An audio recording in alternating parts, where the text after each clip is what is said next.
बताएं कि नाल्को ने सितंबर तिमाही में काफी मजबूत नतीजे पेश किए हैं और इसी पर आगे के आउटलुक के लिए बातचीत करने के लिए हमारे साथ मौजूद हैं कंपनी के सीएमडी ब्रजेंद्र प्रताप सिंह। ब्रजेंद्र जी, बहुत स्वागत करते हैं, धन्यवाद जी बिजनेस पर आने के लिए, अपना समय देने के लिए। सर, सबसे पहले अगर हम नंबर्स को देखते हैं, अच्छे नंबर्स कंपनी ने पेश किए, हाईएस्ट एवर प्रोडक्शन नाल्को ने अचीव किया है इस बार, और जो सेल्स हैं अक्रॉस एल्यूमिना, एल्यूमिनियम, H1, ये काफी अच्छे रोबस्ट नंबर्स देखने को मिले हैं। जरा थोड़ा सा आप इसके पीछे बताइए, रोशनी डालिएगा कि जो ऑपरेशनल ड्राइवर्स हैं इस माइलस्टोन के पीछे वो कौन से रहे हैं, और मोस्ट इंपॉर्टेंटली क्या ये जो मोमेंटम है आपको लग रहा है आने वाले क्वार्टर्स में सस्टेन हो पाएगा? बेसिकली हम लोगों ने रिफाइनरी में बहुत सारे छोटे छोटे इम्प्रूवमेंट प्रोजेक्ट्स लिए हैं, जिससे रिफाइनरीज की कैपेसिटी यूटिलाइजेशंस बढ़ी हैं। इवन हमारे स्मेल्टर्स में भी कुछ इश्यूज थे जिसको हम छोटे प्रोजेक्ट्स लेके सॉल्व किए, जिससे कि उसकी भी एफिशिएंसीज बढ़ी हैं। तो इसके कारण हम लोगों ने जो टारगेट लिया था ईयर बिगनिंग में, लास्ट ईयर हमारा टोटल ईयर का जो एल्यूमिना प्रोडक्शन था वो करीब 20,50,000 था। इस साल हम लोगों ने ईयर बिगनिंग में ही 22,50,000 का टारगेट लिया था, और अभी उस रेट में हम चल रहे हैं, उससे हम करीब करीब 50,000 ज़्यादा रेट में चल रहे हैं। मीन्स हम करीब ईयर एंड में उसको 23 लाख में फिनिश करेंगे एल्यूमिना प्रोडक्शन, जो कि पिछले साल से करीब 2.5 लाख ज़्यादा होगा, करीब 3 लाख, 3.5 लाख ज़्यादा होगा। और अगर हम मेटल प्रोडक्शन की बात करें तो मेटल प्रोडक्शन 4,60,000 हमारा लास्ट ईयर हुआ था, हम लोगों ने 4,70,000 का टारगेट लिया है। और जो हमारा प्रोडक्शन रेट चल रहा है वो 4,70,000 से ऊपर, अराउंड मे बी 471 के आसपास हम फिनिश करेंगे।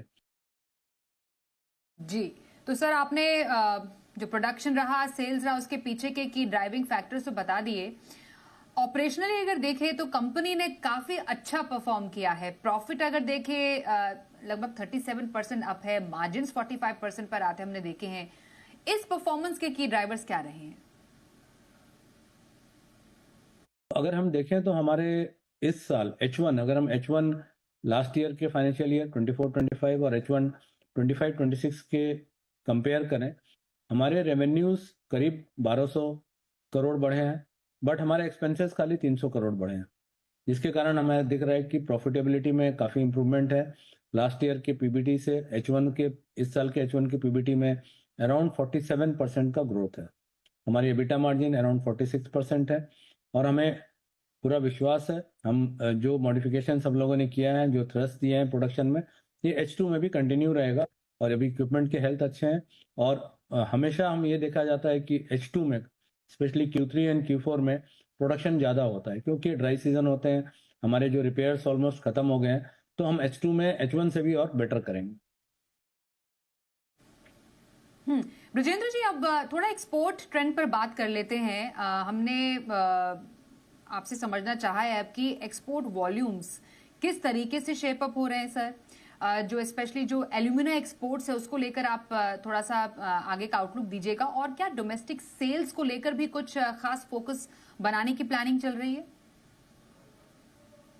डोमेस्टिक मार्केट में रिफ्रैक्टरी मार्केट बेसिकली एक मार्केट है जहाँ एल्यूमिना का कंजप्शन बहुत ज़्यादा होता है, स्पेशल एल्यूमिना हम लोग बनाते हैं, तो उसको हम टारगेट कर रहे हैं। हम लोडिंग फैसिलिटीज जो हमारे रिफाइनरी में फॉर डोमेस्टिक के लिए ज़्यादा नहीं था, उसको इनहांस कर रहे हैं, ताकि डोमेस्टिक कस्टमर्स को हम ज़्यादा से ज़्यादा सप्लाई कर सकें।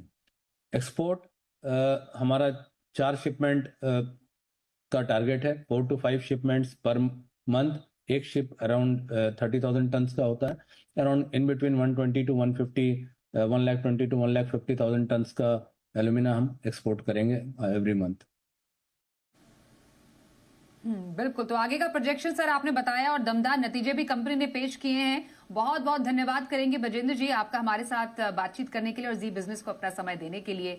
तो कंपनी के आगे के आउटलुक, नाल्को में उत्पादन, एक्सपोर्ट को लेकर आगे की प्रोजेक्शन क्या है, उस पर हमसे बात की कंपनी के सीएमडी ब्रजेंद्र प्रताप सिंह ने।